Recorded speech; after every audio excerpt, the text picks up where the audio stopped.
Okay, we should be live. Hello, welcome to episode number 5 now of Your First Jungle Clear. I'm going to wait a little bit just to get some people in here.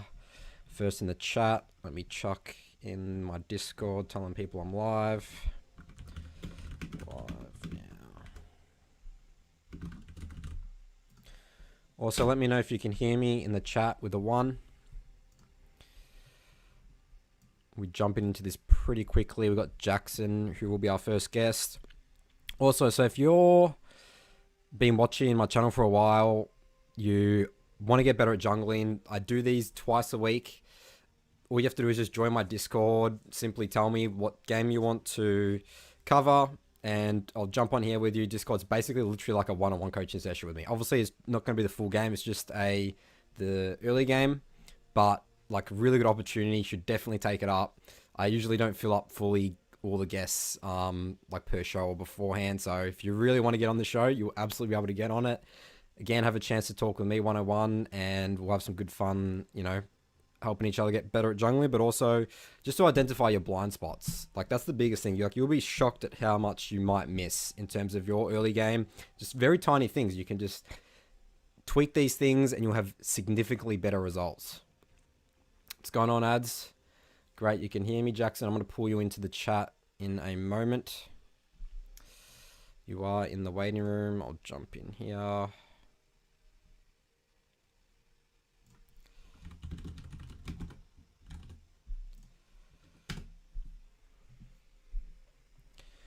Okay, so we're going to jump into our first guest now.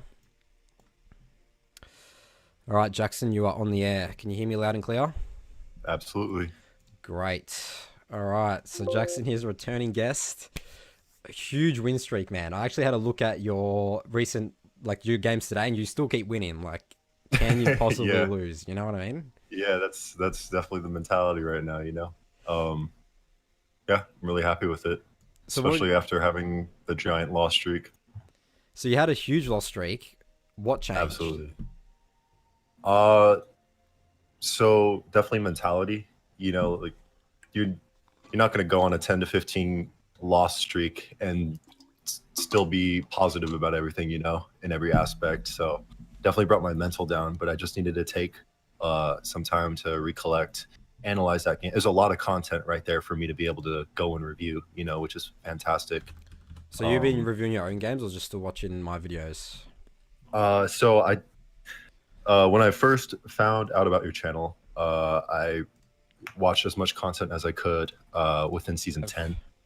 And I really wanted to adapt my mind to thinking like you think through games.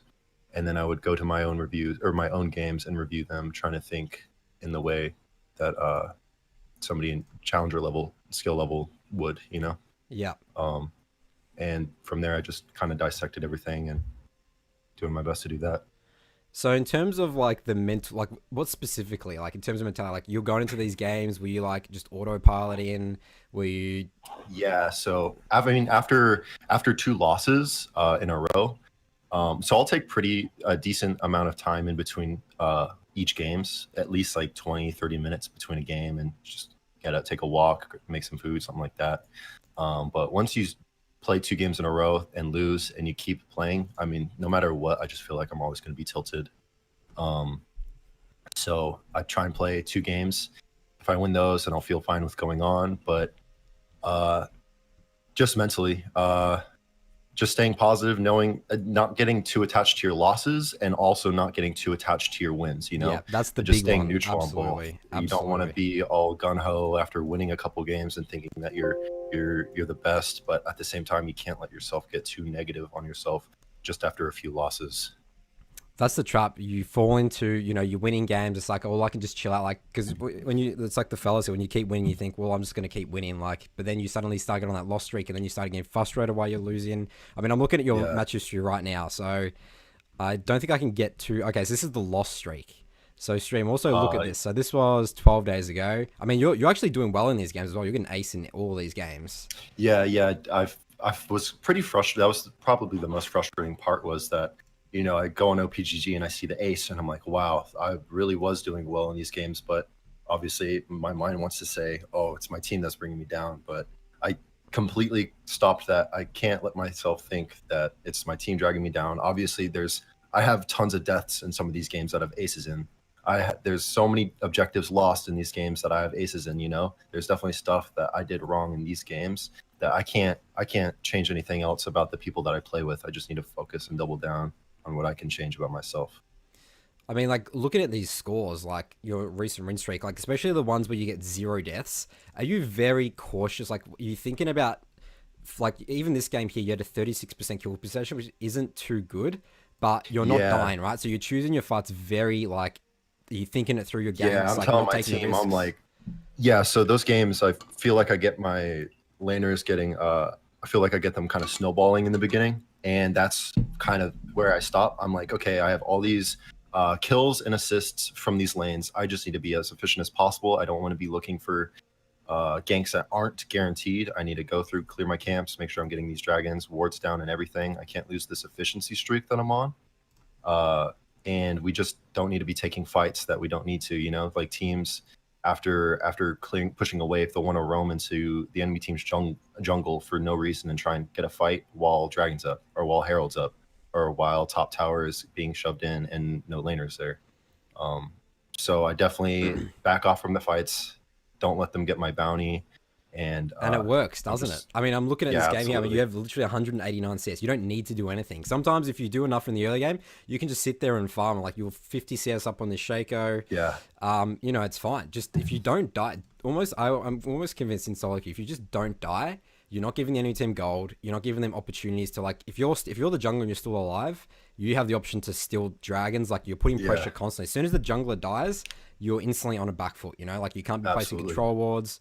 So that's the thing. Like, you can just relax in games. Like, you don't have to feel like you have to gank all the time. That's the trap that I see junglers fall into. So, yeah, seriously. I'm looking at your deaths in these games, and I'm like, oh, it makes sense why you win these games. And we'll actually try and look at the enemy junglers' deaths out of curiosity. The hell, I can't see those games. For which ones? So yeah, so this list in here has 7 deaths. I'm just looking at the enemy the opposing junglers. Okay. Oh, that was not too long of a game. Let's go this one here. Yeah, the Shaco, he had 5 deaths. So yeah, so I mean, just not dying it is huge. So yeah. All right, so let's. Also, I think I took a look at that Shaco's profile afterwards, and because I was curious as to control wards from enemy junglers, and that I think it was either that Shaco specifically or somebody else, just no control wards on any of his games, and he had like 30 games in a row that I saw that absolutely no control wards, and I was just dumbfounded. And how's your like control ward? Like, are you buying lots of 2 controls on base, and like how are you feeling that's like changing your game? Yeah. Oh man, the control that I get from that is just impeccable. Like I feel so just all knowing with having a control ward down in the jungle. It's just gives me so much freedom. All right, so let's jump into this game of yours now. So did you play this game? This was a game today, right? I believe that was just last night. All right, cool. So let's start with your runes. So you're going Electrocute here, Sudden Impact, and yeah, so every time you play Electrocute Jarvan, you think, do I take this? I'm into very squishy champions. A Electrocute game. Wait for you. Oh, am I still here? I hope my stream's still alive. Oh yeah, it just came back up, I believe. So it's good now? I believe so. All right, cool. Yeah, it says here, excellent connection. Yeah, I love taking Electrocute versus Pikes, because if you can one-shot them in your EQ ult combo with, like, they can't E away, right? And obviously, Pike's a very slippery champion. So, yeah, I think that your runes are literally perfect here. I always like to go coup de grace and like over just for this build, because your purpose of this build is literally to one shot. You don't want to be taking Alacrity or Tenacity. Like, build your boots if you want Tenacity, Merc Treads. Do you build Merc Treads this game? Yes, I do. For the double fear and Pike stun, everything. Yeah. Like that's I was a little questioning myself about coup de grace and Triumph. I was like, dang, should I be taking Tenacity here? Because obviously they do have quite a bit. But then I was like, well, I'm taking Electrocute for these reasons. I need coup de grace to follow that up. So yeah, exactly right. You don't need to worry about it. You're a one-shot Jarvan bot. Okay, so we're going a bit of a invade here. Slightly risky, but what are you trying to do here? Trying to get some vision just where So Nocturne yeah, starts? I always start my E early. Typically I would wait and take my W in case an invade goes wrong or something and I need to escape, slow them or whatever. But I take my E early to grab vision. I throw that ward down around 45, and typically I'll just back and swap to sweeper. But then I see opportunity to take Nocturne's red. I know that Darius is probably in the bush next to Raptors, or Nocturne might be there, or the bush next to me. So I wait it out, and I'm thinking that I can take red here, and Vayne comes to help me out, and yeah, looks pretty good. So I see Darius start walking away around like 120 something because he thinks that it's fine, Yep, so he knows it's free. and yep. Okay, so do you want to be doing this? So what are you looking at in terms of your win condition? Yeah, so this is something that kind of threw me off as well. I'm like, okay, here I can set the jungler behind, take his red buff, right? And then I see opportunity to early gank this Darius, which is not the plan from the beginning. I'm thinking here I'm going to start my blue, going to get my full blue side, go to my red, and look for a gank bot or mid. I'm looking mid and bot for majority of my win condition. I know Fiddle has no escape other than his fear, but I know my EQ, like he can't fear me without me getting my electrocute off and my EQ knock up. So I know that's pretty free as long as he's pushed up. And bot lane, I'm also looking to gank for the majority. So yeah, bot lane's obviously very good scaling, but the problem with that's very hard lane to gank. So Janna has no CC. Tristana, I mean, she's got the jump. You know, they do have a bit of slows, but Killen and Ezreal Pike, they have both ways to escape very easily. I mean, I would only be thinking to actually protect bot lane, not exactly gank. Okay, for sure. Yeah, they are pretty scaling. Absolutely. Fizz is a huge win condition for you here. Literally can kill Fiddle, so he can dodge his, dodge his fear by, like, you know, he can predict it and then just E onto him. Like, there's so many tools just to one shot with ult. I mean, this Fiddle should literally be like 0 and 20 with a Jarvan Fizz. Nocturne's an interesting one. Like, Nocturne can, like, the fact that you're not taking Conqueror, it's actually a little bit difficult to 1v1 him. That was scary, yeah. So I would be sort of avoiding him. Like, obviously, if you have the right fight as Jarvan, if you get the right EQ combo, you can kill anyone, right? But just walking up to him and 1v1. I was very cautious about that. Yeah. I mean, obviously, he's got spell shield for your EQ as well, right? But going on to this top conversation here. So Vayne is a huge hard counter to Darius. That's like, it's a counter pick. So I would be looking to potentially snowball this. Okay. I was looking to not early gank this. That's when I was thinking about going blue side into my red and looking bot or mid. Because I was assuming that Vayne would be pushed in by that time if I did a level 3 gank for her since she's ranged. But after this red buff, I thought it was really good to get off a level 2 aggressive gank, which ended up working out really good. Okay, let's take a look at it. So did you level 2 gank mid or top? Top side. Oh, cool. Yep. Dude, I was literally about to say this. This is exactly what you're going to do. Let's get this Vayne snowballing. Because this guy has no TP. Even if you don't kill this Darius, he's going to be forced to base. And Vayne instantly wins this lane. Lose that wave, yep. Yeah, you know? But the thing is here is that there is the threat of Nocturne obviously coming to steal your red. And, you know... Yeah, that's the thing I was going to ask. But it's fine. Yep. You're going to get way more out of this than what Nocturne can potentially get. Okay, for sure. That's the thing I was worried about because initially I'm thinking win condition bot side mid. And I'm like, crap. I basically, after getting red and coming top side, early ganking, obviously they see me with red. They see me coming out of that tri-bush. I'm basically conceding my red buff at this point because Nocturne's probably going to grab that. So I was like, is this really worth it? But now that you're talking about Vayne being snowbally, I completely forgot about that matchup between those two. Yeah, I think this was definitely worth it. Yeah, this is exactly what I would have done. This is, I would say, what any sort of really high elo challenger player would do. I mean, even the way you played this gank, you walked up and you just started whacking him with your auto attacks. That's exactly how you want to gank as Jarvan. Because he's going to be scared. He can't, you know, he's going to be like, when's he going to EQ? When's he going to EQ? He's trying to hold his flash for it. So want to bait out the flash. You know, so like, this is perfect, literally perfect Jarvan gameplay. So really, really good stuff there. Okay, so now this is where the decision making gets a bit interesting. So, we obviously are probably assuming that, so Nocturne must know who you started topside, right? I mean, he's red. So, what you want to do here, I mean, theoretically, I don't exactly want you to be trading sides of the map, but yes, obviously take this blue. You need to get level 3 as soon as possible. And obviously, you have mana problems as Jarvan. You need a blue buff, right? So definitely go take your blue. And then after this, I think I would actually... You still do have a ward. And top lane is going to be pushing in. So I think you have definitely a time to just farm. But let's take a look here. For sure. One thing I also want to preface is I got really upset with myself this game because every time I looked at my ward, I was like, crap, as soon as I back, I need to swap to sweeper. And literally, I probably backed 2 more times before I could remember to swap to it because I'm so not used to having to swap to it after backing. Okay, yeah, I mean, it's just something that, yeah, you just got to get used to. I mean, just get to the point where it's muscle memory.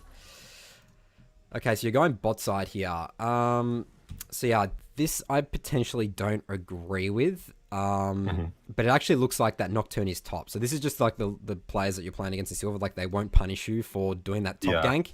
So I think this is actually very risky. In theory, Nocturne should be here taking your Raptors right now. He could probably just killed you. Like I actually would have taken Raptors and then Krugs, like base reset, and then oh, actually no, I wouldn't have done that because top is pushing right now. But I mean, like that actually would have been bad for you because Nocturne would have been here, and I mean, yeah, I guess it's just sort of the matchup. I was like, yeah, I walked in my red buff thinking, okay, this is obviously gone, but I'm gonna check it anyways, and it's there, and I'm like, that's kind of just silver, I guess, because I 100% conceded it by doing that top gank and full clearing my blue. I was like, that's gone for sure, but. Yeah, I mean, this is huge for you right now. Like, you literally win the game here because Nocturne, you have 3 buff Nocturne. He actually has taken top Rift Sculler, but you took bot Rift Sculler. You're actually now protecting your bot lane, but he has gone for a gank top and kills your Vayne, which is not ideal. Yeah, I was regretting that I didn't ping that because I had the knowledge that he was up there, but then I rewatched that kill and it kind of she re-engaged on it, and I was pretty upset about that because I was like, you should have ran away. So as soon as you get seen, as soon as you see red, literally, like you should be pinging, like danger ping Vayne, danger ping. He's 100% top side, right? So definitely, I mean, again, you can't control how she moves her character, but as long as you've warned her, of course, that's the tick. Yep, absolutely. All right, so you do this Rift Sculler. Now you come and gank the Fiddle.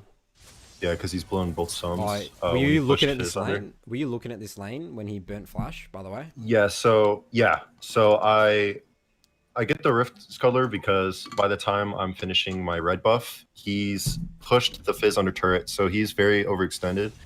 But Fizz is really low, and Fiddle has over half his health and decent mana. And but the wave is just giant, and I'm like half HP, so I didn't really see any way to contest it until I was like halfway done with the Scuttle Crab.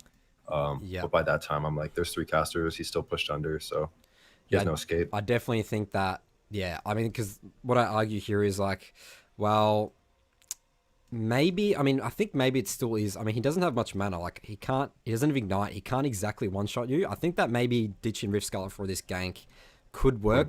The fact that the wave, you know that the wave, there's no big wave here. There's nothing to protect him anymore. Right? You're right.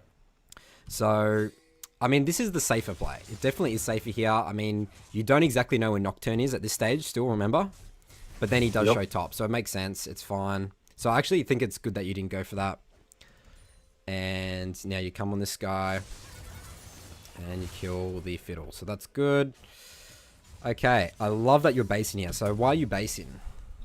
So I know my Raptors and Krugs are up, but I'm like, okay, these are going to be level 1, but the most efficient route is for me to back here because it's 4 minutes, and my Gromp's about to come up, Wolves are going to be coming up. Absolutely. And then I go down, and by the time I get bot side, Dragon's going to be up, so I'm going to have to contest that. Raptors and Krugs might still be up by that time, but I need to be playing around that Dragon as soon as it's up because I know Nocturne's going to be there. Absolutely, dude. That's literally spot on. I can definitely tell you've been watching my videos, listening to feedback. You knew that the timers were coming up. This is the most efficient path. Yes, Dragon is a potential objective that you can get, even though, I mean, your bot lane's like winning, right? So every time your bot lane's winning, there's no excuse not to get Dragon as early as possible, especially the fact that you're playing an early game jungler like Jarvan. and doing your Gromp and Wolves. Like if Nocturne decides like, oh well, he's taking my dragon, like I'm gonna go to his top side and take his oh wait, there's no camps there because Jarvan has cleared them on spawn. Absolutely. So there's no counterplay to this at all, and this is so good for you just in terms of efficiency. You're already ahead in the early game. You don't need to take any more risks. You know, it's just like just farm up, extend your lead through experience and gold. You don't need kills to win games. Absolutely. Okay, so I'm thinking here maybe you actually should have actually control watered for your vein whilst you had time to because your Grump wasn't going to spawn. In the pixel brush? No, not in the pixel brush because Darius will clear it pretty easily. The fact that this is pushed in, so just chuck it here. It'll just again alleviate some pressure, and then if you feel like you need it for dragon, then you can switch out to. Then you can place a control ward for dragon if you want it. But again, the idea is just protecting lanes. That's your job as a jungler as well as ganking. Absolutely, correct. And I mean, you did have time for this, you know, like you had to wait a little bit. Yep. So that would have been perfect timing if I did go for that ward. So even though the like dragon is the objective, and you always want to place your control wards around objectives, like again, you can replace them. So it's like come here, help him, and then if you need it, you can place it on the dragon. Yeah, for sure. Plus I have two, so.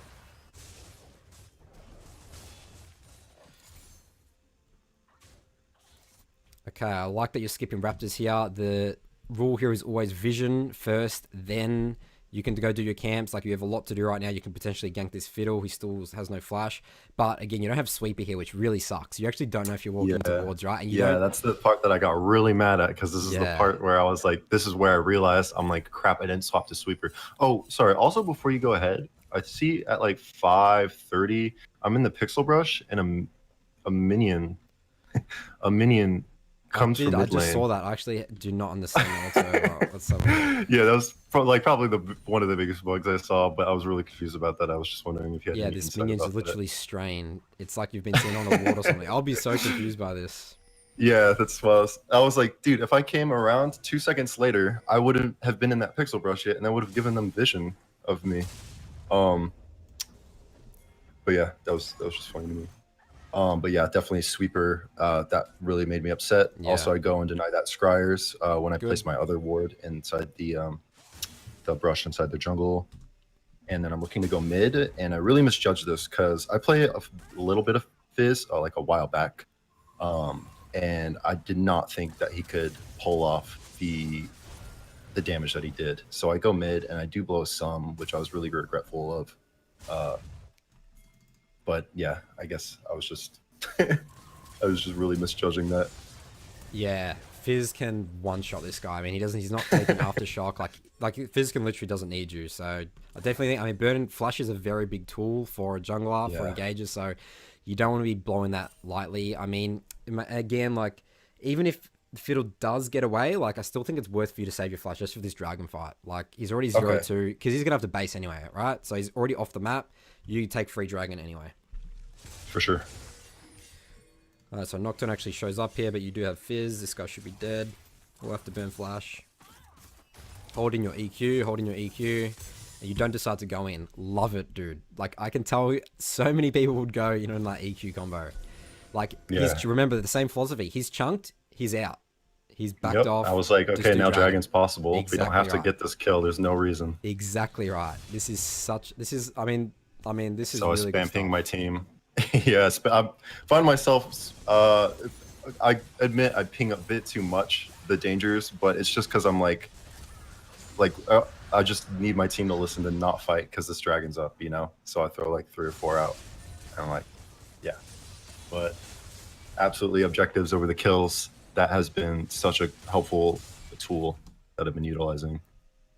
Nem Kang in the chat says, what elo is this? You're Silver 2 at the moment, right? Yes, I'm Silver 2. Okay, so you're doing Krugs here, and now you're walking up to do Raptors. Okay, so I actually potentially would have based after Krugs. Krugs, yep.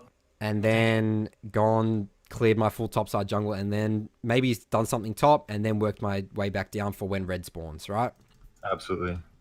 I mean, you even sounds like you knew what to do there, right?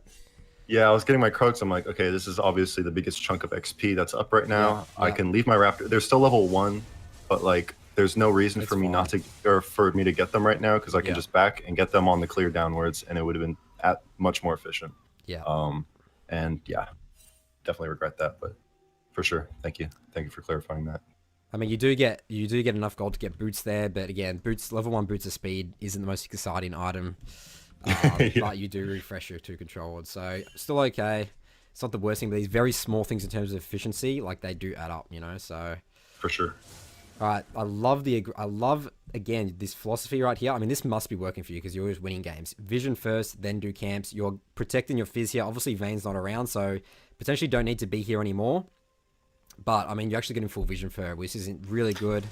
And you're actually starting Rift Herald, okay, with mid and top priority. Oh, this is good. So you Yeah, actually see so Nocturne bot. Wait, Fiddle goes bot. Yeah, this is free. Yep, Great. absolutely. Yeah, getting the control ward back there for every monster objective and denying the scryers and blasting cone has definitely, like, as of here, Nocturne's mid and the Fiddle's bot and everything, so nobody even comes to contest. But when they have blasting cone and scryers and everything, all those tools to contest you with, it just makes it so much harder. But denying those have really helped me. And there you go. Now you can track Nocturne. He shows up on the board. You know exactly where he is. He's just so stuffed right now. You have full information. All right, so that's pretty much going to wrap up the early game here, Jackson. I mean, this is really good stuff. Like, this is definitely much higher than a silver level.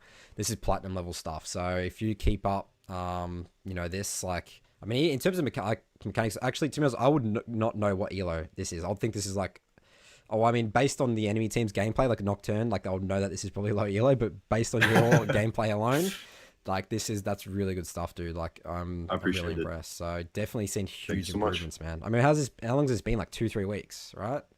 Yeah, but I think I saw on I was at work scrolling through the Summoner School Reddit. It's your end. Can you hear me now? Yeah. Did I drop out? Yeah, I believe so. I believe the stream cut out just for a second. Okay. But about a month and a half ago, I saw somebody post you on Summoner School Reddit, and about half a month after that, I ended up looking you up on YouTube and stuff. And so yeah, I think it's been about a month or so, just under a month. All right, cool. Well, thanks again for jumping on, Jackson. I'll drag you back into the rating room. Hopefully that was helpful for you, and I'll see you next time. All right. Thank you so much. See you later. Much appreciated. Take care. Okay, so that was our first guest, Jackson. He's been on the show a bunch of times. He's had insane results, so definitely proof in the pudding right there that you apply yourself, you watch my videos, and review your games, you will get the results that you want. So I'm going to take some time here just to answer any questions here. How's it going, Forbidden Samurai? Good to see you here. Okay, so hopefully the stream is back. Is the stream good again?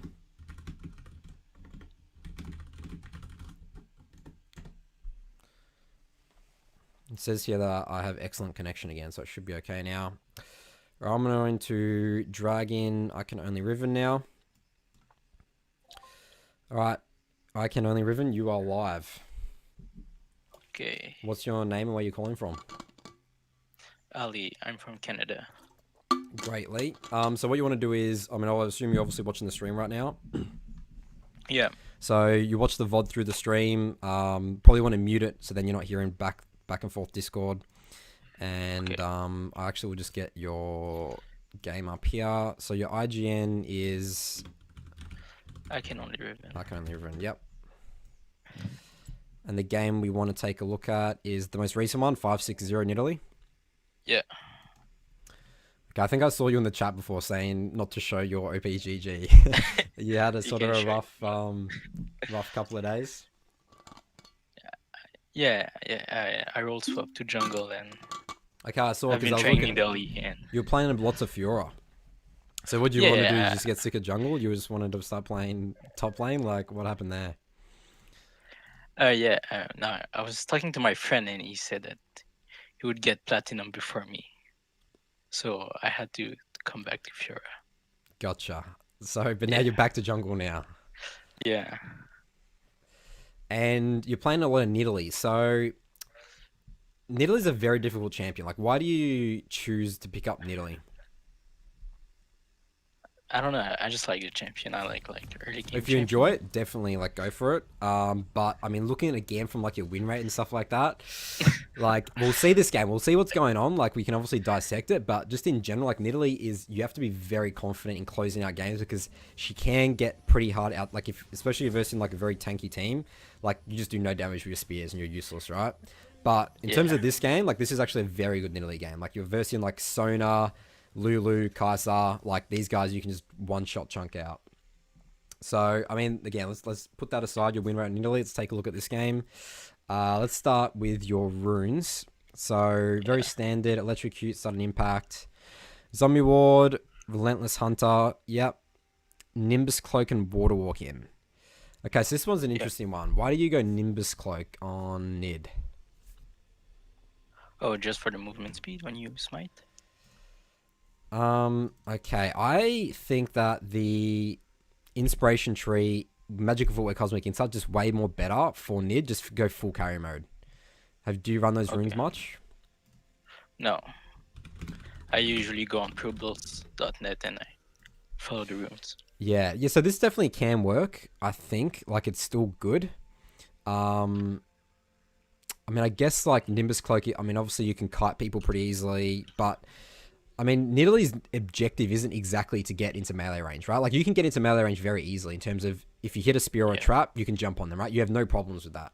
So, I mean, I'm trying to think like what other rune you'd take there. Like, is it worth to take Absolute Focus? Let's have a look at this.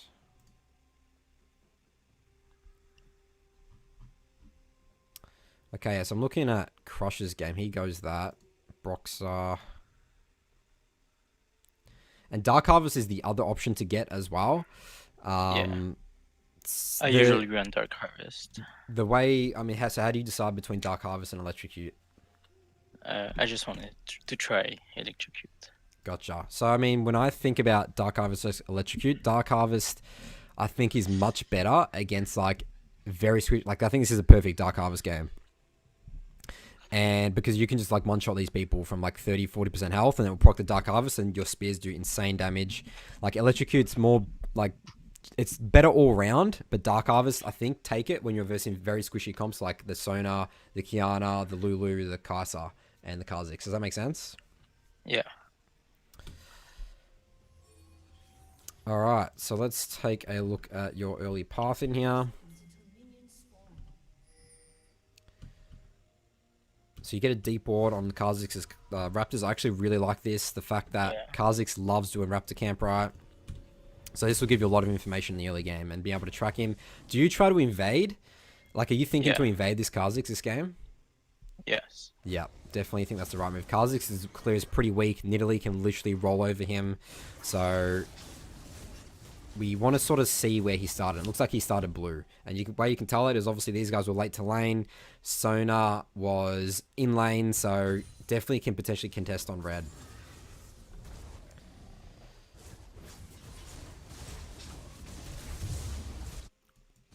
Alright, so I assume you're just trying to get level 3 here and then you're going to invade. Is that what you think your thought process is? Yeah. Yeah. Definitely agree. I mean, the other option as well, like, Nidalee is very good at doing Raptors, and, like, that's also potentially good to get on your first clear, but I can understand you just want to get level 3 quickest. This is the way you want to do it, and you can then invade the Kha'Zix. So you even see him on the Raptor camp here. Yeah. Okay, mid actually is fighting a bit. Does he actually kill him? I'm actually thinking maybe you should have seen this and actually just come and killed the Kiana. I think that actually might have been more important. Yeah, I wasn't looking at mid lane, I think. Yeah, so this is, I mean, this is a little bit tunnel vision. Like, if you can come here and, like, because the fact that your LeBlanc's burnt summoners and she has both their sums up right now, like, that's, like, not very good for LeBlanc. Like, if you could come here, kill her, help push this lane out, or even burn the Kiana flash, I think that would, I mean, you could easily come here and still actually invade the Kha'Zix, I think. Yeah. So you can sort of do 2 in 1. I killed her after.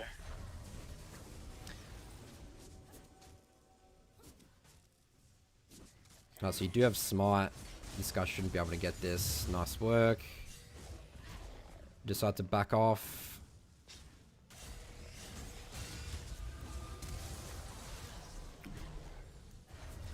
Okay, so in terms of Nidalee mechanics here, so good spear here. So you should have held your W, right? So you obviously have the mark on him, so you can, like, you know he's going to flash. He's walking into a Mordekaiser. Just save your flash, like, it's a very important cooldown. You could easily just jump over the wall and one-shot this guy. I think that you've sort of wasted your flash here. Okay. So always think it's like, well, do they need to flash? And if they do, then you're in a huge position, obviously, just jump over the wall, finish him off, you've saved your flash. Does that make sense? Yeah, yeah.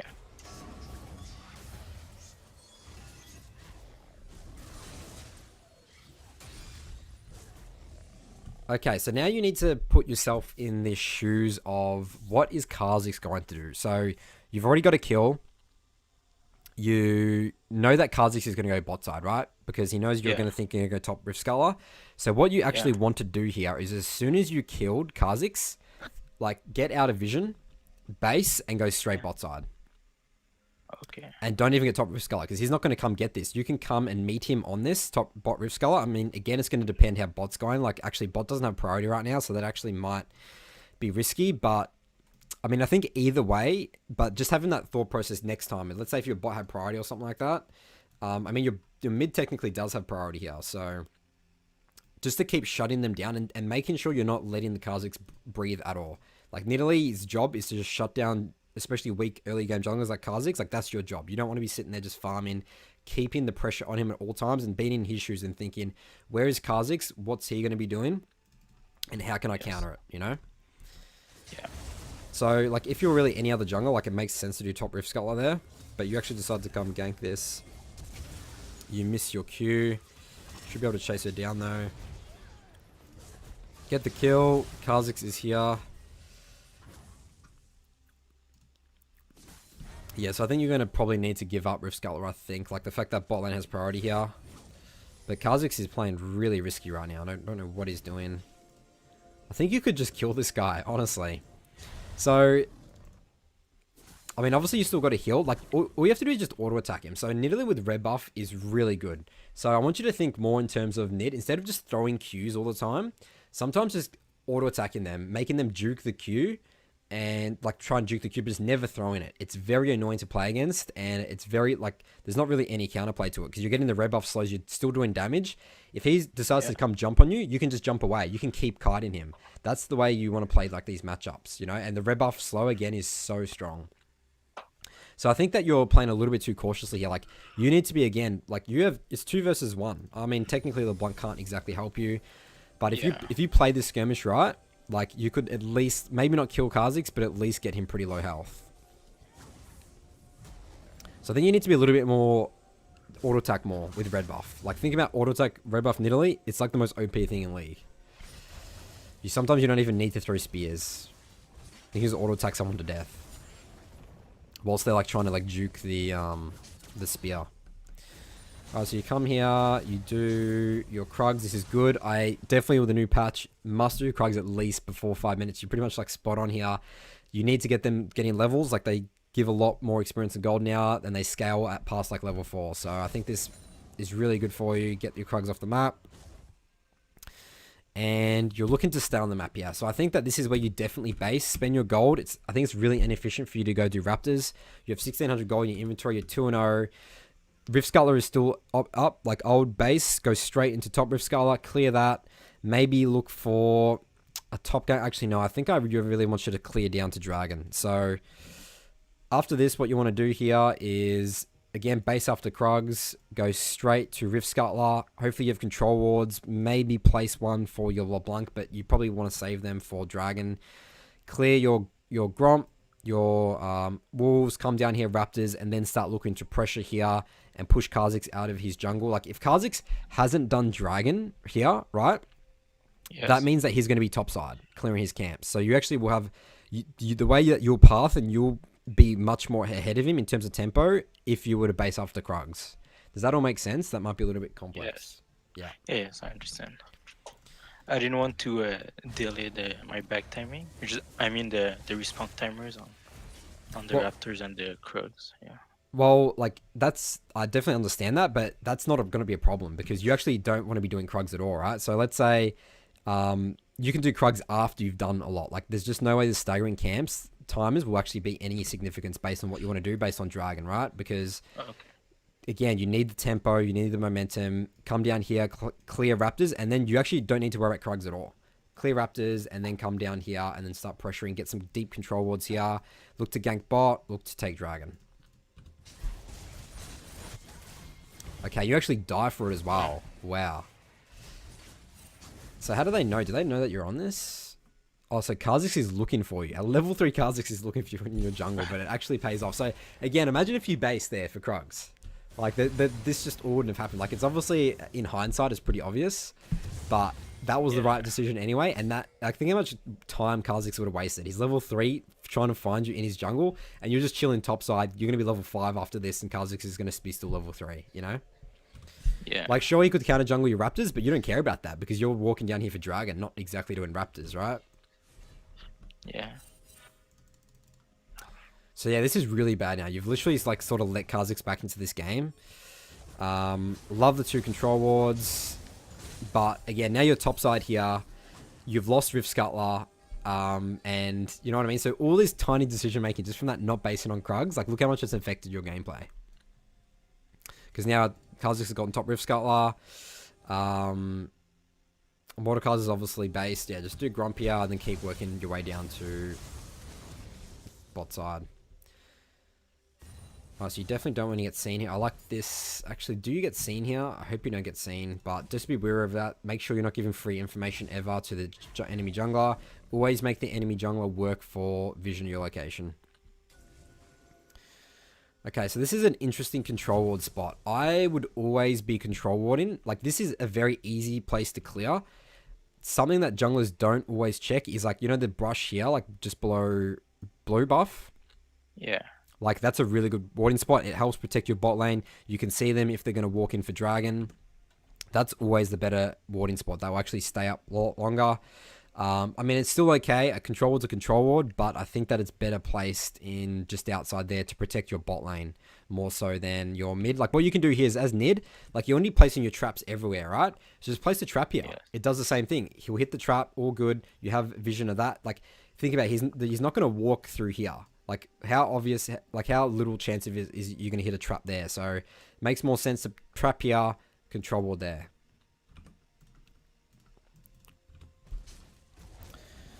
Alright, so this is potentially a little risky invade.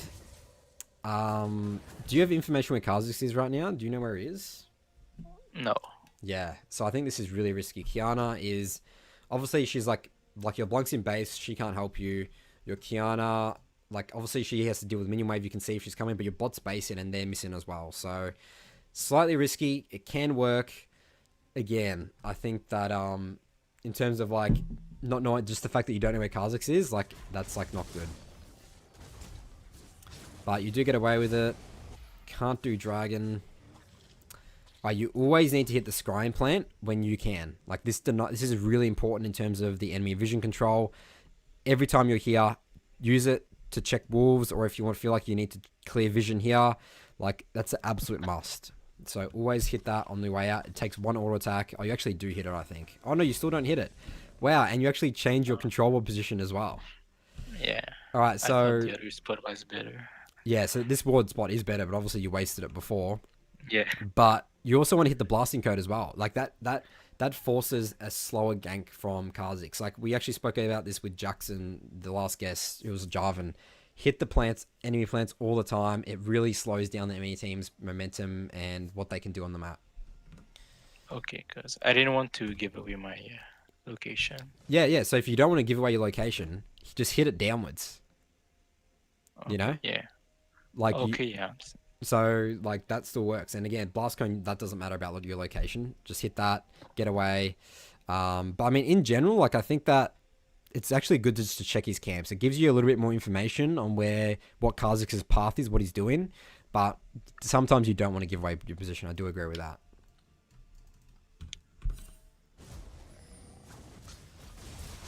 Alright, so, in terms of what you want to be doing now, so Kha'Zix is constantly invading. Definitely come kill this guy.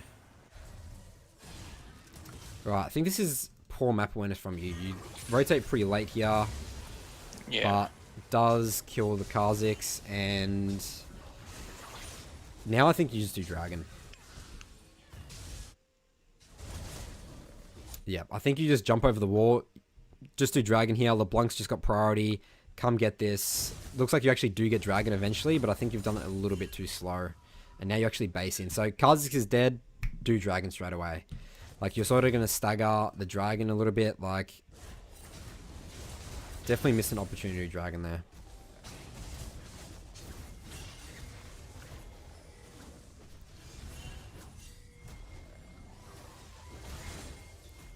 Okay, I like this. This is where Nidalee absolutely excels. But there's actually... Lulu actually roams up here. So did you see this? Maybe you should have just backed off here. Could you have backed off? Maybe not. So yeah, as soon as you see Lulu here, I would be running here. Just jump over the wall and run down. Actually, just jump over the wall and run down this way. So this is huge numbers disadvantage. Kiana is missing. LeBlanc's in base. You got the kill on Sona. You really need to back off now. So this is, again, just understanding numbers disadvantage. We need to back off straight away. So yeah, I think you sort of ran the wrong way there. Sort of. You actually have flush as well. That was definitely an escape. Like, what's Lulu going to do if you run into her? Like, Lulu, sure, she can polymorph you. But, like, she's not going to one-shot you, right? She's a support. Yeah. Walking into Kiana is much worse. Alright, and then your bot actually gets Dragon there. So yeah, I think that definitely some misplays in terms of the early game here. Missed opportunity to do Dragon. Control ward placement, like, you did fix it up, but again, use your traps as wards as well. Think about where's the enemy team going to walk in. It's basically a ward, right? Yes. And the other thing as well is just putting, like, the foot on the gas in terms of making sure that you're thinking, all right, I've invaded, I've shut them down. Where they're going to go to next, I need to keep going and keep forcing them out of their jungle. That's what Nidalee's very good at. So instead of, like, you know, you're doing that top with Sculler there after you kill the Kha'Zix, base, go straight bot side, keep the pressure going. Don't let him get any room to breathe. So I think that wraps up your early game here. Do you have any other questions about that, Lee? No. I'm good, I think, yeah. Yeah, with Nidalee, I feel like I'm a bit, like, on the timer. Yeah, you are. And there is definitely stress and pressure for that, but the good thing, the advantage that you have is your early game is insanely strong. So you actually never have to get, you know, hit the timer if you play it well, but you do need to perfect it. What I actually want you to do is I want you to submit a full Nidalee game to me that you just didn't know what you wanted to do, and I'll do a full review for you. Okay. So we can actually see what's going on in, you know, the timer. Because, I mean, obviously this show's all about your early jungle path, but I actually would really want to see how it happens in this mid game. You know, based on... I still think it's very winnable, you know? Yeah. All right. Well, thanks, Lee. I'm going to drag you back into the waiting room now, and I'll see you next time. Yeah. Okay, that was guest number 2 here. Poltron is going to be next. If you guys have any questions for me in the chat, now is the time.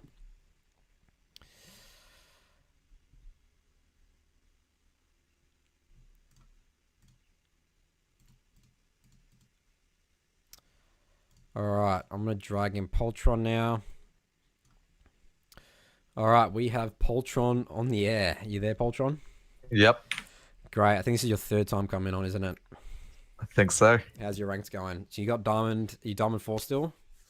I haven't played too much, but yeah, I'm Diamond 4. I think like 50-ish LP. Okay, I am logging on now. You've submitted the game in the YFJC chat, haven't you? Yep. Shaco. Back to the Shaco, I see.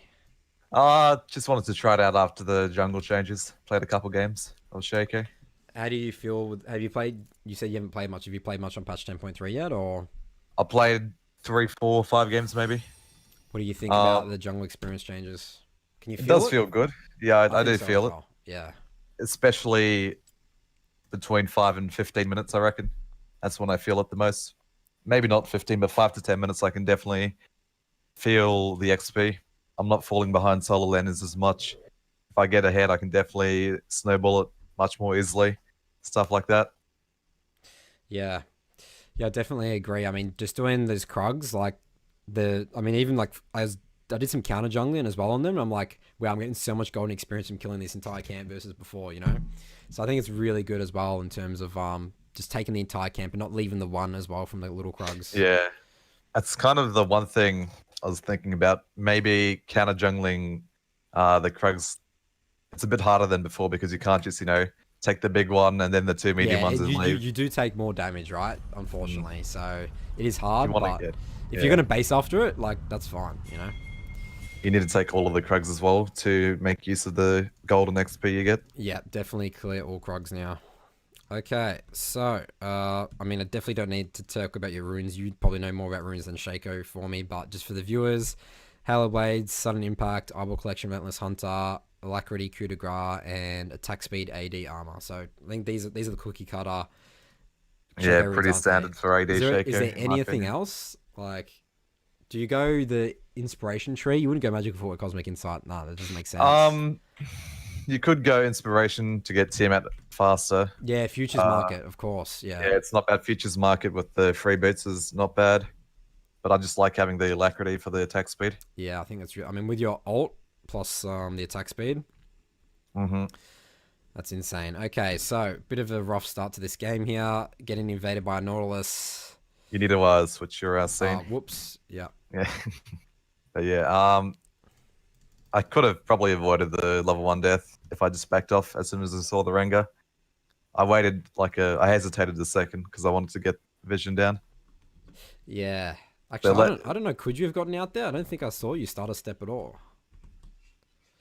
No, if I just ran as soon as I saw the Rengar. Oh, yeah. Gotcha. Maybe. You didn't place the I think down. the Nort could have probably flash hooked me either way, but... Yeah, he did. All right.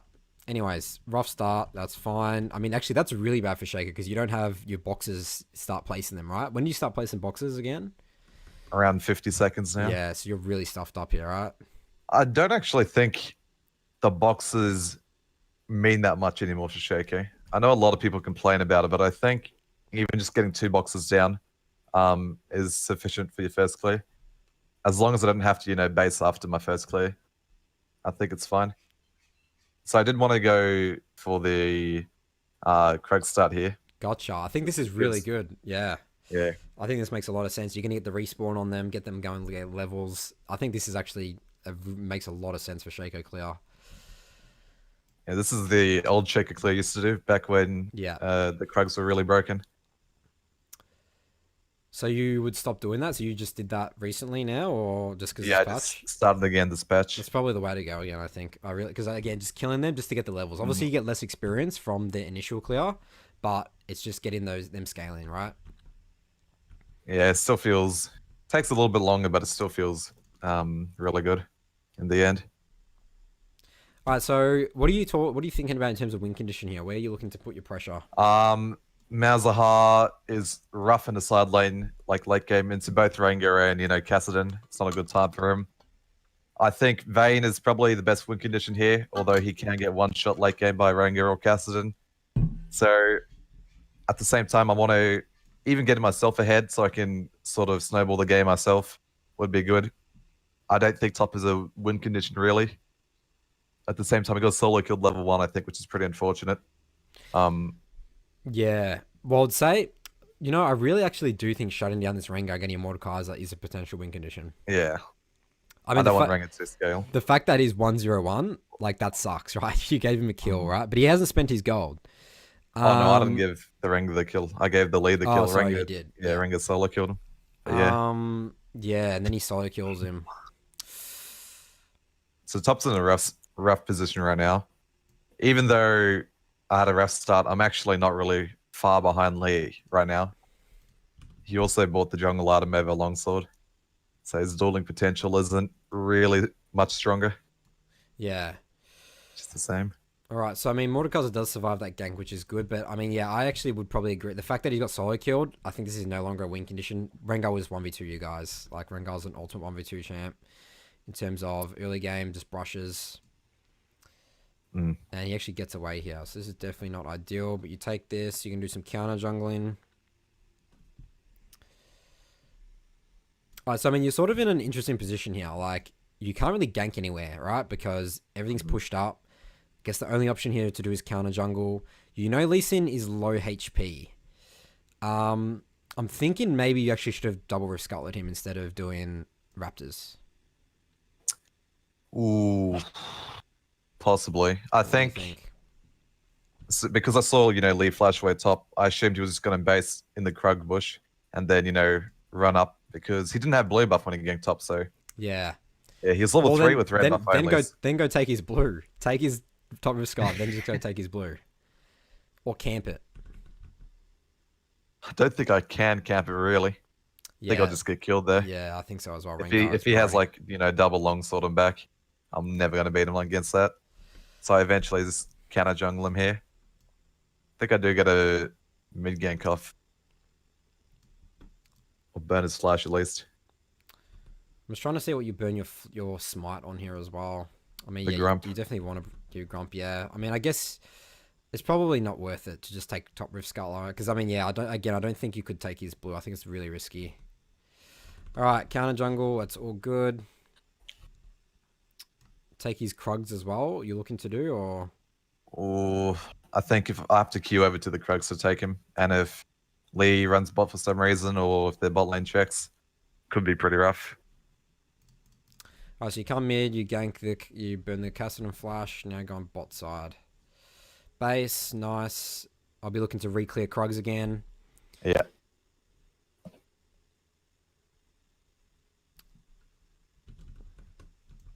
Obviously building Tiamat. Okay, yeah. I think in terms of efficiency, I mean, the thing that I think about in terms of burning that Castle and Flash, like, it's not going to really matter anymore, right? He's going to get level 6 soon. This Malzahar keeps pushing this lane in. I really can't stand sometimes these matchups in terms of Malzahar into like a Castle when they're constantly pushing the Castle in. He just sits back and You can't punish him You can't punish him, So yeah, like I think actually just taking the Krugs there was better. The Lee's Krugs. The Lee's Krugs, yeah, and then just not worry about this mid gank at all. I mean, I did look okay, but the way the position the lane was in, like it's not like Mel's has CC to. If you can't kill him like yourself, like you're just not going to kill him, right? So I mean, again, these are all little things, but if you denied the Krugs from Lee Sin, could have been good, but I still think this is fine. Clear Krugs, second clear, and you're actually looking on top now. So this is a 0-2 Mordekaiser, obviously. Yeah, I know the Rengar hasn't backed yet. Oh, okay, That's why I kind of look for it. Yeah. And he's playing really aggressively. So I wait for him to jump in, I think, and I go. I think this was quite an unfortunate play. I think I misplay. Did not expect his Conqueror healing with his ferocity. Yeah, you see, dude, this is the I kind Rengar of wanted, ganks, I kind of wanted them to jump on me there, but yeah, I should have just waited. I mean, it was quite I don't know. unfortunate. I still think the thought process for ganking this lane, like, yes, he hasn't based. I just still think it's a waste of time. I think you should be looking to go get Dragon with your bot lane constant priority. Or even the fact that the enemy Lee Sin doesn't know where you are, because now that you're showed, like the Lee Sin is just so relieved on pressure here. Like he can just chill out. It's like, well, he's not getting Dragon. Like this is fine for me, And then you just take this risk for no need. Like think about it. Even if you get the kill here, you're not exactly shutting down the Rengar because he needs to base anyway, all right? And like it's not like you guys are gonna get like insane. There's nothing to get off this except for some gold for the, let's say you or the Mordekaiser, and you guys are just put so far behind now. You're 0 and 5 top one. So yeah, I don't think it's just not worth taking the risk at all. Again, you didn't even know where Lee Sin was as well. That's another thing. False gank then. So I should have just gone down, full cleared my jungle. Cleared down. And if Lee Sin shows up to take Mord, to kill Mord, Dragon. Like who cares if Mord dies?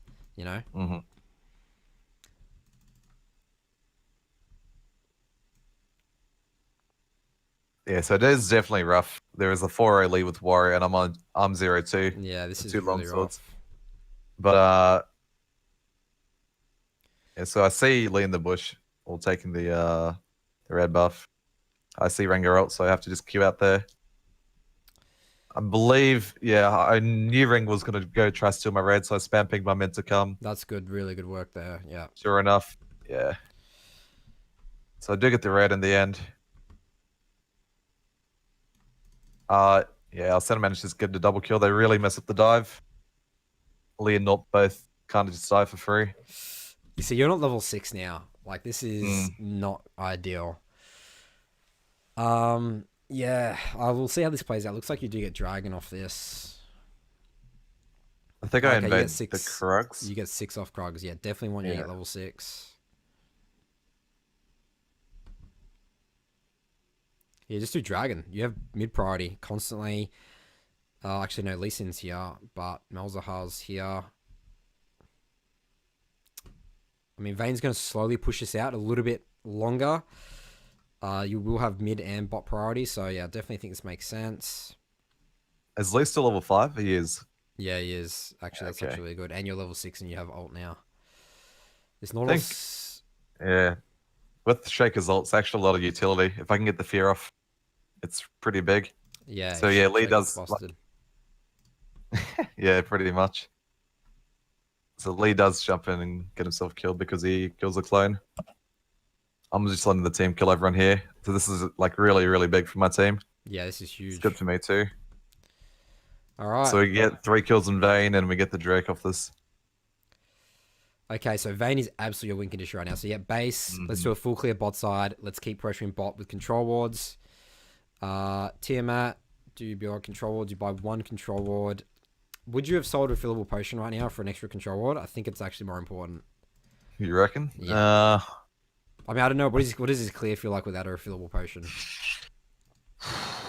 At this point, without red buff, it might be a bit rough. I do have the regen from Tiamat, but I think it's I fine. wasn't really thinking of getting 2 control boards, to be honest. Yeah, I mean, That's I think why I that didn't sell just it. having Yeah. these controls, because what you're going to want to do is you want to get full clear down bot here, come down here, get a control ward here, keep pressuring. They're eventually going to come clear it. Then you just come re-control ward. Once they place a ward there, it's going to put out so much pressure, right? Right. And then it's constantly keeping letting your Vayne scale. And eventually you can potentially just dive with your ult, right? That's just like, I think that's why, again, 2 controllers is just so good. When you're in the position right now where you have a clear win condition, you need to go all in on it, you know? Yep. But again, I don't know too much about the Shaco clear. So, I mean, refill potion is always, nice to have, but sometimes I think controllers are more important. So you are fighting top here again. This play was... So you just can't be doing this at all. This is not your win condition. Like, let's say, again, even if you get kills off this, what are you going to do?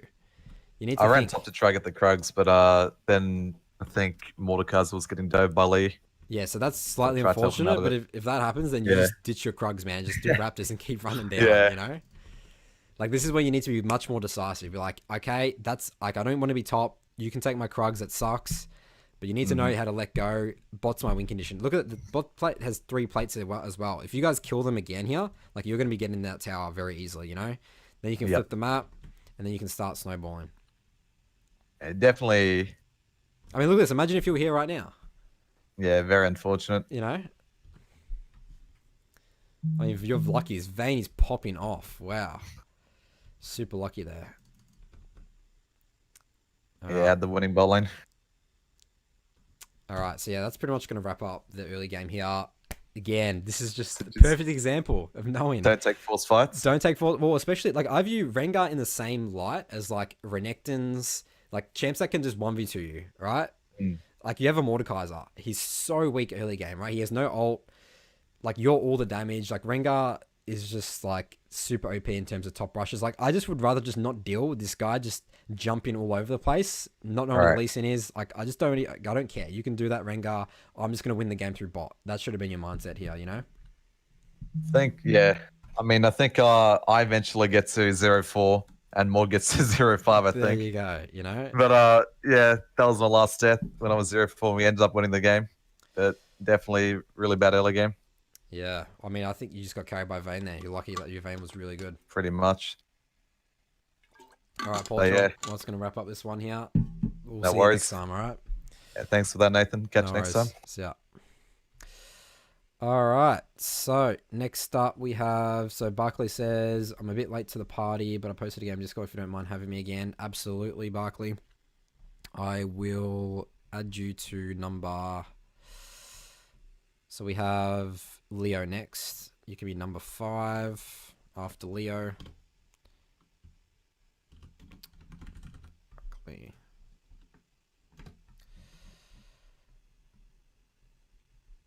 All right. Gonna drag in PJ. Sorry, Leo now. Yep. All right, Leo, you are on the air. Hello. Welcome back. How are you? Do you want to tell the stream what rank you are, your name, and where you're calling from? My name is Abdullah. Calling from Pakistan, and my current rank is Plat 4. All right, so tell me about. We've been going over the Ivan the last couple of shows. Are you still playing Ivan? Like, what's going on there? No, I just stopped playing. Okay. I don't know what. You don't know what to play anymore. I'm just so sad right now. Okay. Well, what do you? I mean, so we've talked a little bit. I think the first review with the Karthus. You played a bit of farming junglers like Ivan. You've obviously played a bit of Ivan, but you've given up on Ivan. I don't think Ivan's a very good champion for carrying in solo queue. He's very good in terms of niche, like, you know, games where you have to protect the ADC, but you know that's like very rare.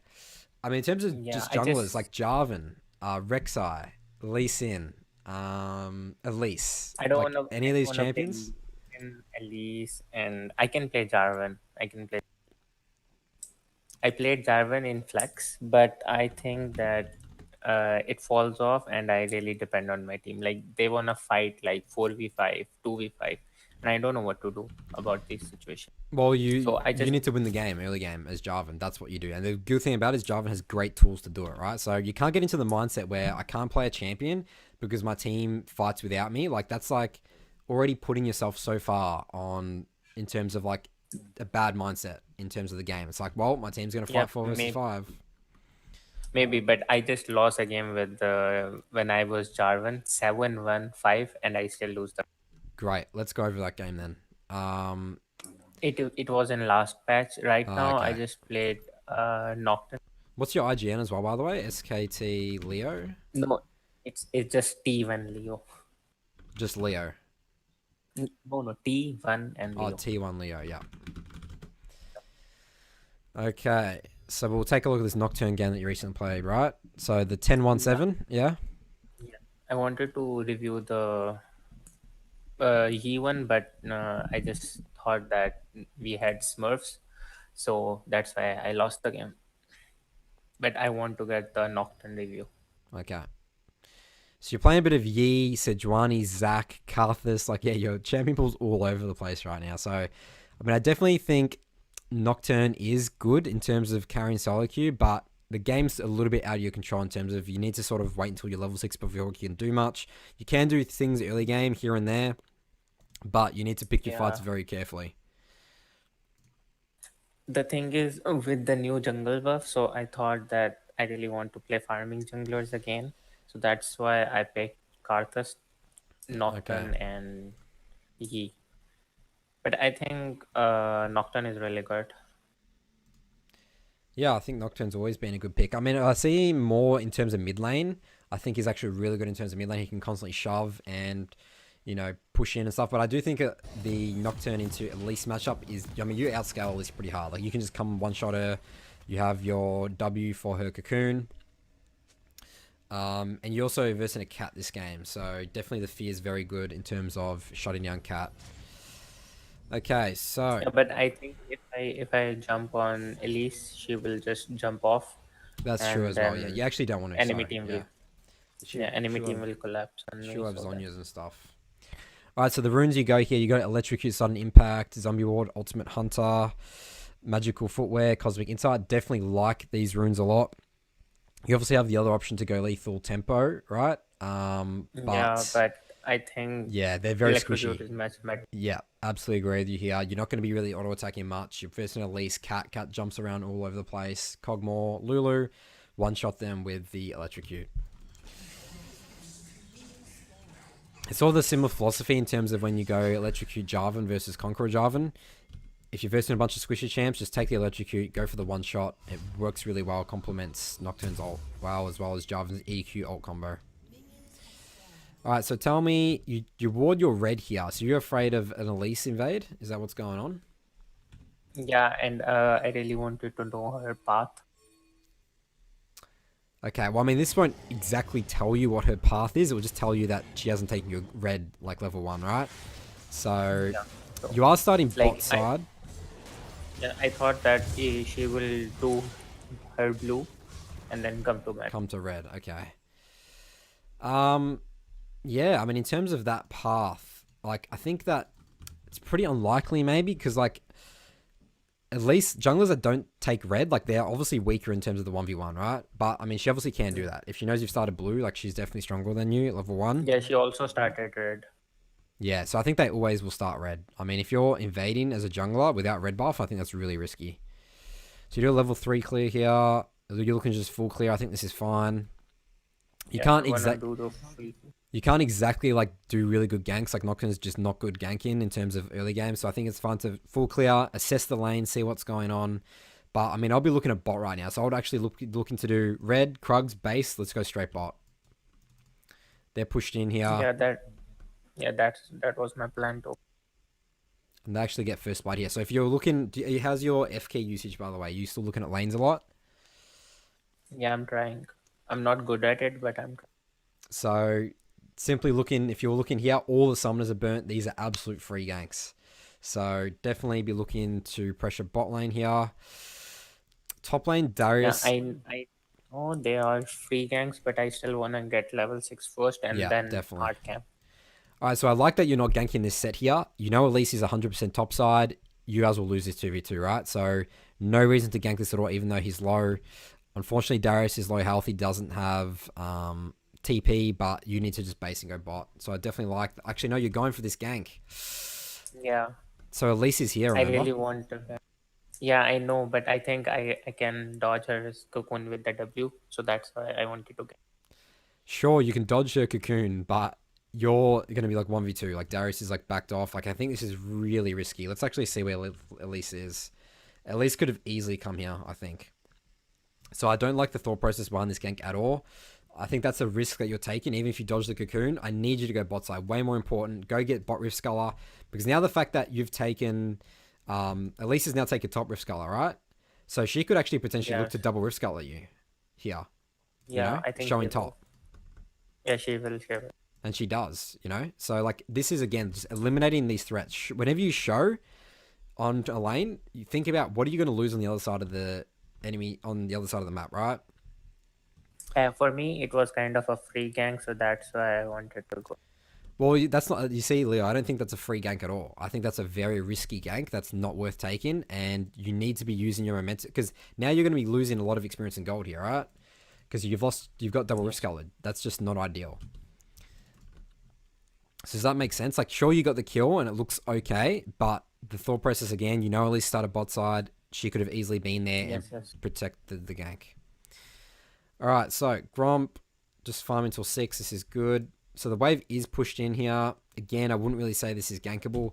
What I actually want to be doing here is actually placing some control wards down just to protect your bot lane. Because the fact that you're going to be leaving bot right now, because you want to go clear full top side top, right?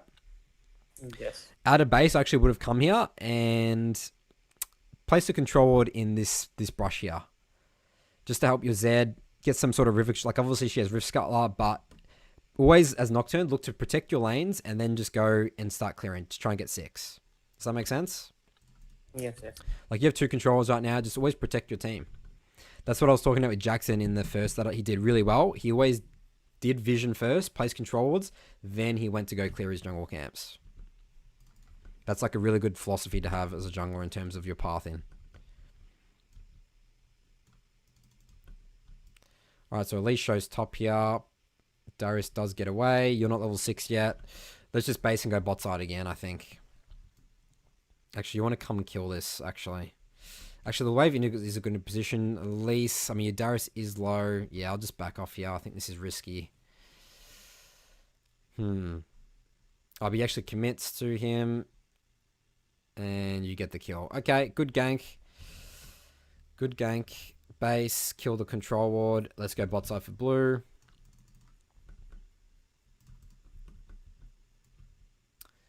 And bot is fighting again.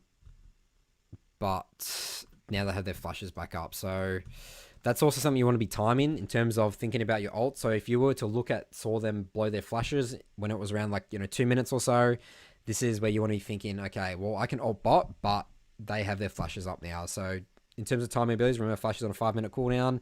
That's what you should also be thinking about right now. Yes. All right, so I actually don't think this ult is worth it on this Lulu. Even if you get a kill,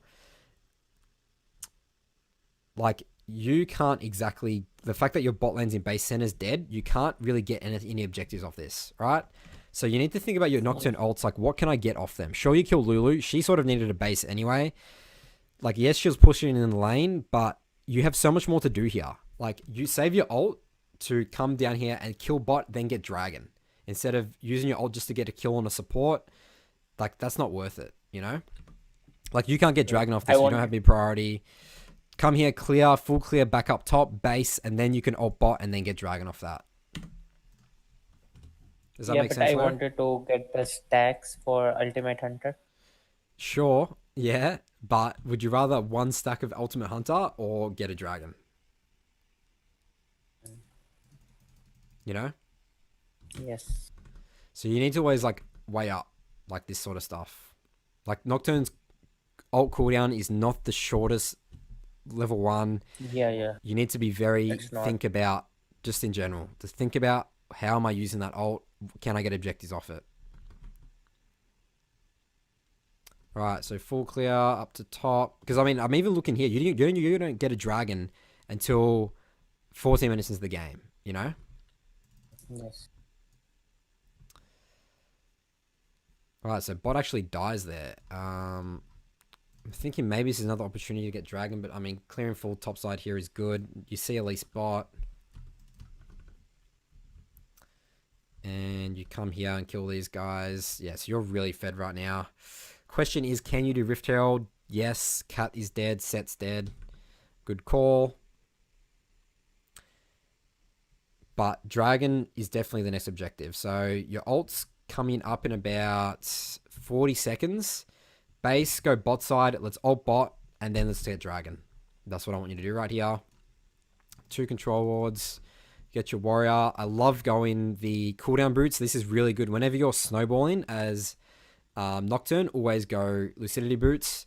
It just helps, again, give you the cooldown on the ult to keep ulting, keep one-shotting people. If you feel like you've fallen behind or you need, like, magic resist, like, let's say if you then go Merc Treads, you know? So I really like that you've taken lucidity boots. I mean, this is potentially a really good Merc Treads game if you weren't as far ahead as your boy right now, but makes sense to take cooldown boots.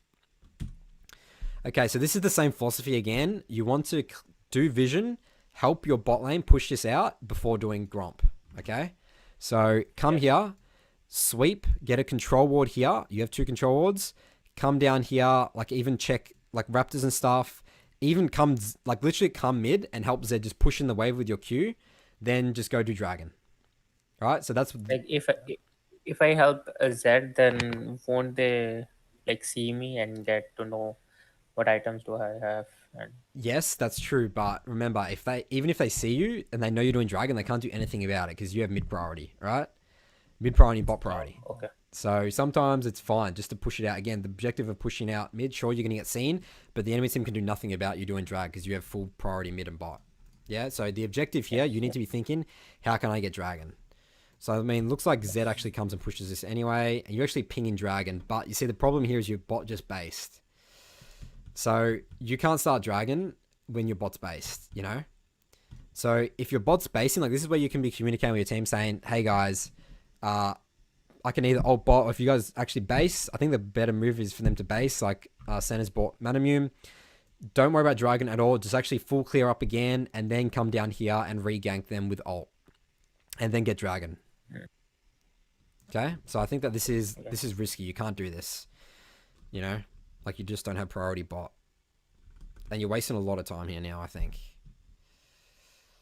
But you actually ult the cat. I mean, this is still good, but you're forced to burn flash there. So, again, this fight is slightly risky, again, because bot's missing, right? This is a potential 2v4 fight. Your bot lane's not there. Like, imagine if actually Lulu was here to help cat, you know? This would have gone south very quickly. Yeah, I couldn't kill her then. You know? So, again, you need to be thinking, this is map awareness. This is why you need to use F keys. Where's the enemy team? Where is my team? Is using this ult worth it? Like, am I in a vulnerable position? Like, the better move here, again, the safest option like you're already so far ahead. You don't need to force fights anymore. And if we actually look at what happens after this, it looks like you actually don't get any kills. You don't get any objectives off this because you have to burn flash, right? So that's what I want you to start thinking. How can I get objectives off my ganks, off my pressure? I mean, you're 3 levels ahead of Elise right now. Like, you could literally just keep farming, just keep hammering bot with your ults, and you would win this game. I mean, you do win this game, but I think you could have won it much faster. I mean, how long does this game go? 30 minutes.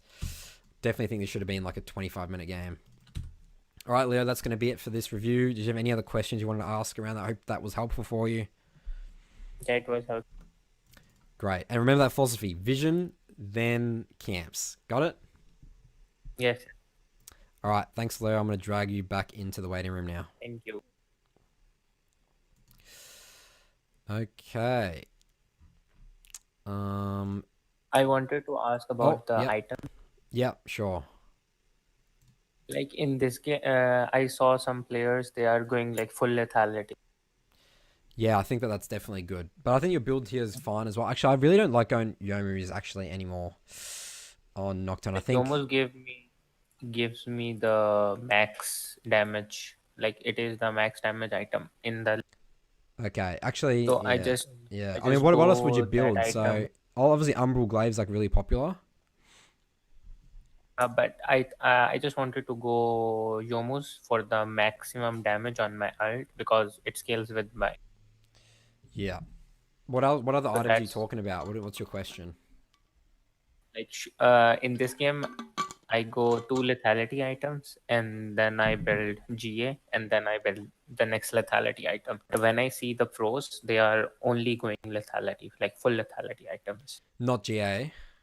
No, No, I think GA. I mean, again, I'm no Nocturne expert, but from my perception of GA for Nocturne is such a good item, especially getting the stopwatch, obviously the when you go in, you do all your damage, you die, but then you revive. It's just so OP. So I think GA is literally a must item on Nocturne. That's my opinion. Again, probably Nocturne experts that know a bit more about it than me, but I mean, I can also see that if you're really far ahead, then you actually don't need GA because you feel like that you're gonna survive in fights anyway. Then just take that. Does that answer your question? yes. All Thank right. you. No worries. Thanks, Leo. I'll see you next time. All right. We got about 7-ish minutes here. We're going to drag in Barclay as our last guest. Welcome, Awakes. All right. All right, PJ. If you want to unmute on Discord, I'll message you here. I don't know if you can hear me. Yep. Can you hear me all good, Barclay? Yeah, I hear you. Great. All right. I'm just going to log into North America now. Did you send me the game you wanted me to look at? Yeah, it's in the Discord. It's a Amumu Okay, game. Yeah. Yeah, 0413. It's like 4 or 5 games back. That's on this patch, right? Yeah. I think. All right. Weber says, is Krugs better than Gromp? Yes. Krugs gives way more experience than Gold than as general in a camp. But if you want to do the blue side start, Blue Gromp Wolves is definitely the way to go. I mean, you just need to figure out a way to clear your Krugs before 5 minutes. Weber, that's like what you want to be doing. I still don't think that red Krugs is a good clear unless you're playing champs like Eve, Kha'Zix, Zach. So Krugs overall as a camp is better than Gromp. It gives more experience in gold. But if you're playing the level 3 junglers like the Lee Sins, Elise, Jarvan, you want to be doing still the same thing, doing red, blue, Gromp clear for level 3. Because the reason why everyone did the red Krugs clear was because that gave level 3. You didn't get level 3 doing red, Gromp, blue in the last season. On Master Yi, actually not too sure about Yi clears. Yeah, you would have to ask a Yi expert there or actually look on some VODs.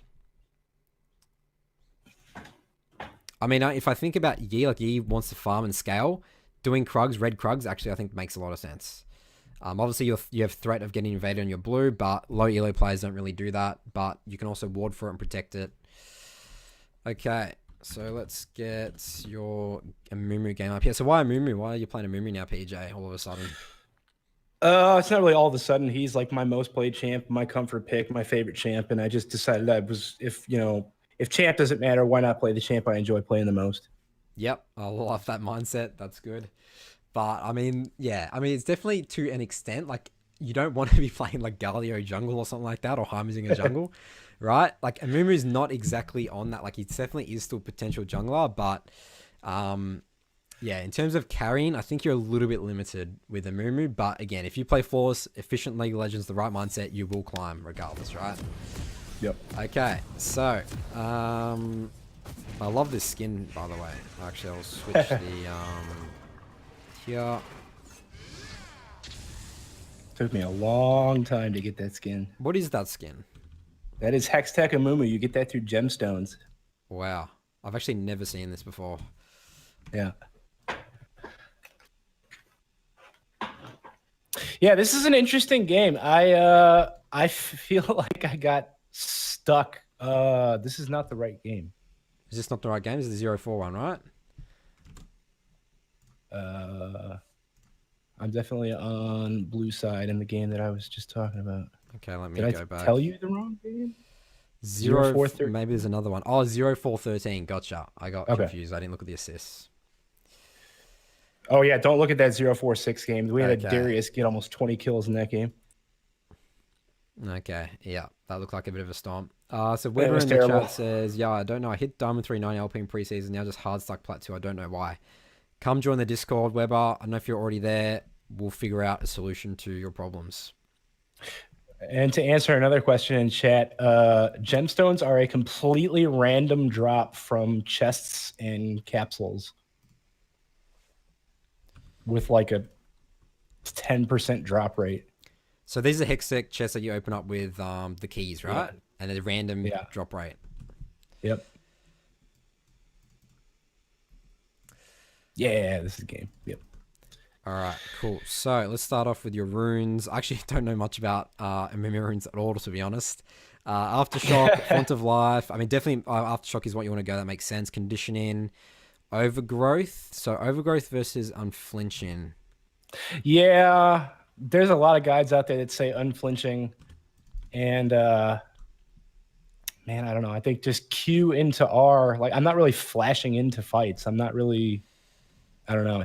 I don't see the value in unflinching. So again, I don't exactly know which one's the better one, but Unflinching is it's also the slow resist, right? So obviously being a Mumu, like as a melee champ, like it could be sometimes a difference between getting a kill on it or literally hitting like a Q or walking up to them so you can E easier, right? So like it's more like the slow resist and just making sure that you're not locked down ever by CC and you're constantly like being able to impact, like peel your teammates, like get ults off. It's just the next, because think about it, even the difference between tenacity, like it could be the difference between you getting an ult off at the right time or not as well, you know? Like let's say if you're locked down or something like that. Yeah, I've kind of checked out both, and like my reasoning behind taking Overgrowth is I get a bigger heal from Triumph. Okay, yep, and then you go Triumph. Yeah, I mean, I guess that sort of makes sense, I guess. And then, yeah, so then you go Triumph and Alacrity. Yeah, I don't know. I'm actually curious. I need to research Amumu runes. I don't feel like that the precision tree makes sense for Amumu for some reason. Like, Well, the attack speed alternative doesn't really is do much. Cheap Shot and Ultimate Hunter. Yeah, that actually sounds a lot better. Instantly, you know? You go full tank, right? You go Cinder Hulk, yeah? Full tank. Yeah, okay. Yeah, I just don't think attack speed does much for Amumu at all. I mean, obviously it will help his clear a little bit, but in terms of... It helps you apply his passive. I think. Okay. Maybe not. I don't know. Yeah, I don't think that's scale. I don't think Amumu scales off attack speed at all. So I'll do more research on that, but I instantly think that Sheep Shot Ultimate Hunter is the way to go. Like, your ultimate is really all you are, and also just to give you extra boost of damage, like after Q, to get that true damage off, it's really good for chopping down like tanks, like, you know, bruiser champs like Volibear, Darius as well, you know? Gotcha. All right, so this is a fine clear. Amumu's clear is actually pretty good. Talisman, doing a full clear, getting level 4. I definitely love the mindset of getting... I talked about this in your Zac review. As tanks, get level 4, start getting tanky. I hate level 3 ganking as tanks because you just don't have the kit to do it, all of your damage, right? Right. And this ends up being a super interesting game because, like, I get stuck bottom. Like, I feel like if I leave bottom, bad things are going to happen. And you'll see what I mean coming up here. Okay, so... Yeah, I mean, in terms of... I instantly look at bottom ganks and I'm like... Thresh and a Kate, this is incredibly difficult lane to gank, you know? Like, obviously, you need to rely on a Lux getting a Q. You are versing a Darius top lane. He 2v1's real easy. Yeah, Darius. I actually stay away from Darius whenever I can. Yeah, especially as a tank, you actually don't want to be going Darius at all. He's like a tank killer. And Victor Vega, like Victor farms pretty safely, but Vega, I mean, obviously you can use his tools, but I mean, in terms of gank options, I actually think that you're very limited this game. And that comes into play. Yeah. So I'll just be power farming, honestly. Trying to be efficient as possible, protect my lanes as much as possible, and just literally AFK farm, honestly. As much as that sounds like that's not what you can do, like as a Amumu, like you just don't have the options because you are just not that good of a ganker, at least until level 6 as well. Right. Yeah, it ends up being a pretty it ends up just being a party bot lane for a good couple minutes here, and like I'm scared to leave bot. Yeah, okay. So, I think that you should be doing Raptors, Wolves. Will your Gromp be back up? I think your Gromp will be back up, right? Base, then come down to Krugs and impact bot. I think that coming to help bot here really messes up your path because you're going to stagger your respawn times on Krugs and Raptors now because you've just cleared Raptors and now you're going to come down bot. Like, I understand that you're afraid of what's going on bot, but the fact that your Jinx is pretty low, like Volibear's down here, I don't know. Like, I just think that your ganks as a Amumu are very, very weak. Oh, actually, I mean, this would make sense. Q this. Oh, you should have queued on Kate, I think. I mean, this will work, I guess. You flash, alright, you get the kill. Oh, it makes sense. If Volibear's not going to come, then just go. You saw him base in, definitely a free 2v3. So yeah, I actually think that gank's fine. They definitely were playing very aggressively. Do your Krugs, and then go into Dragon now. You see, I don't think you can contest this Dragon at all. It doesn't look like they get it. Do you scare him off it? I think you just literally just go base after Krugs. You need to be way more efficient here. Gromp, Wolves, Raptors will probably be spawned, and then come back down when your bot comes back from base. Does that make sense? Right. I think that's what I end up doing. I haven't seen it on stream yet, but yeah, I'm pretty sure I go topside, clear my camps, come down, and grab the Drake. No, so you actually stick around for a long time and then do your red buff. So I think this really stuffs up your jungle path. In terms of, like, yes, you do that anyway, eventually, it sounds like, because you do get Dragon here, but I think you've done it pretty inefficiently, you know? Okay. Because let's say you based, or because you wasted a lot of time, about 40 seconds doing this. Let's say you based after Krugs, right? Your bot lane's based, because then they start fighting about, a minute later. If you're, like, right now, you'll be basing, walk into Gromp. I'm just going to do brief calculations in my head. Probably be starting Gromp right now. You kill Gromp, now onto Wolves. Okay, I mean, you probably wouldn't even be able to make it here on time, but again, the thought process behind that was better to, again, your only lane you can impact here is bot. Actually, Jinx is a great win condition for you. She scales really well, and she's 1 and 2, 0-2 right now, and then come down here. I think that was the right mindset, even though you potentially couldn't have helped these guys anyway. Okay. Yeah, like I said, so now you're stuck here. It was just a party bot lane. You're stuck here now, and it's inefficient. Yep. Look at all your top camps. Yep. Like, I know that you're going to be feeling like, oh, it's a party bot, but you still need to be, that's the priority here. Being really strong, getting ahead. Like, your Jinx is fine. She's 1-0-2 right now. Like, she can just keep chilling farm. You actually don't want to actually put her into a position where she can just die by, a foul gank or a really good thresh hook or something like that. Mm-hmm.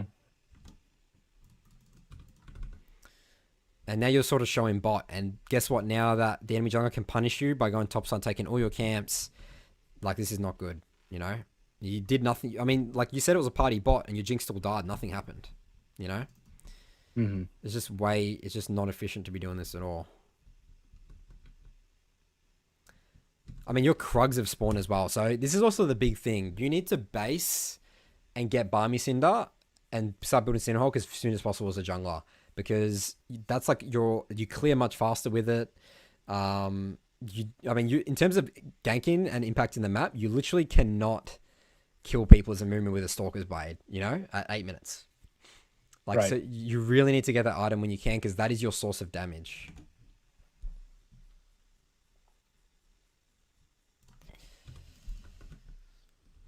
All right, so we clear Raptors, and now again, you've skipped all your top side constantly. Yeah, and it's not a habit I'm normally in. Like I've gotten pretty good at doing both sides and clearing as efficiently as I think I can. But like this game was weird, and this is why I wanted to do this game. Is I felt like I was stuck bot lane. Yeah. Like if I walked away from bot lane, bad things were gonna happen. Well, so you need to be okay with that happening. As a jungler, you need to be okay with bad things happening. Again, you need to prioritize here. Power farming, getting very strong as a tank. Like, you're not a Lee Sin, you're not like, if you're an Elise Lee Sin, yes, that actually works to your advantage, because if you feel like it's a party bot lane, you can do a lot of stuff. As a Mumu, you can't, unfortunately. Especially the fact that you have the Stalker's Blade. You shouldn't even be looking to gank this at all. It's literally impossible to kill him. You just don't have enough damage. You just get kited and killed. You know, you see how you come back here? Like, you keep staggering your bases. I can just tell here. It's like you're really scared of bot. So, and the worst thing about this is, like, you're level 6 at like 10 minutes now. Like, you should have cleared these top camps like at least 2-3 times by now, and you still potentially could have. I mean, like, even getting over that fear, seeing it right now, you came bot and you did nothing, right? Yeah. So if you just look at the results, it's like you still did nothing. So it wouldn't have been way better just to have cleared your camps, you know? Like, obviously the answer to that question is, you know, yeah. All right, really good mid gank on this Victor. Get the kill, and then you get Dragon off this, and your mid bot priority. All right, so I think this is going to wrap up your early game here. Yeah, just in terms of inefficiency and just being okay to let go. I think that's the biggest learning lesson from this one. Okay. You know, just be like, okay, if they die, they die. I need to play my game. Okay, like, you can't control what they do. Letting go. You know, it is frustrating, but as soon as you let go the expectation, that's like, if I'm not there, like, they're just going to die. You'll tilt less, you'll be less frustrated, and your games will go much just smoother, just randomly. Yeah, because like every time I started to try to think I wanted to walk away from that lane, Kate and Thresh would like shove up, and I was like, oh god, oh god, oh god, oh god. So sure, but you're on a move with Stalker's Blade, you know? If you're Lee Sin or Elise, Jarvan, that sort of makes sense to help, but you need to know the identity of your champion, you know? All right, PJ. Yep. Hopefully that was helpful for you. Thanks for coming on again. You're going to be my last guest. I'm going to wrap up the show now. All right. Sounds good.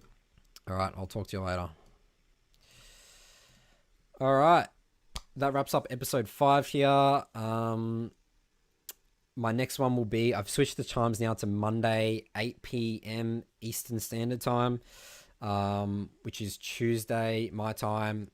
Do these twice a week. If you've been watching for a while, I mean, Weber, I see you in the chat. If you want to come on the show next week, you know, definitely come on. Happy to do a review. It's literally a free one-on-one coaching session. You have opportunity to talk with me, as well as this goes for as well as anyone watching the VOD here. If you're still not in my Discord, come join the community.